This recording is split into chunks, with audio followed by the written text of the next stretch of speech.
আল্লাহ পাক রব্বুল আলামিন দুনিয়া ততদিন পর্যন্ত রাখবে যতদিন পর্যন্ত এই দুনিয়ার বুকে ঈমান ওয়ালা থাকবে, ততদিন দুনিয়া থাকবে। যতদিন পর্যন্ত সহিহ করে কোরআন পড়নে ওয়ালা থাকবে, ততদিন দুনিয়া থাকবে।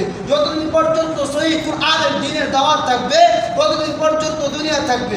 যতদিন পর্যন্ত রাসূল কারীম সাল্লাল্লাহু আলাইহি ওয়াসাল্লামের সহিহ হাদিসের দাওয়াত থাকবে, ততদিন পর্যন্ত দুনিয়া থাকবে।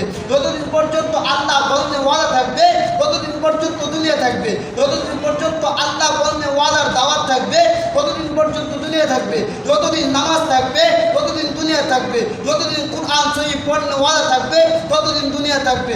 যতদিন রাসূলের খাঁটি আশিক থাকবে, ততদিন দুনিয়া থাকবে।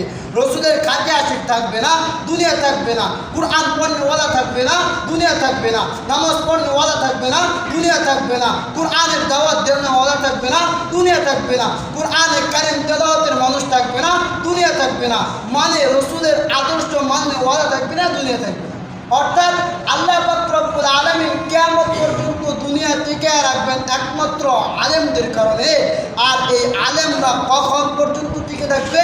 যতদিন পর্যন্ত রাসূলের খাঁটি আশিক থাকবে, রাসূলের দ্বীন সঠিক দ্বীনের দাওয়াত দিবে, ততদিন পর্যন্ত আলেম থাকবে।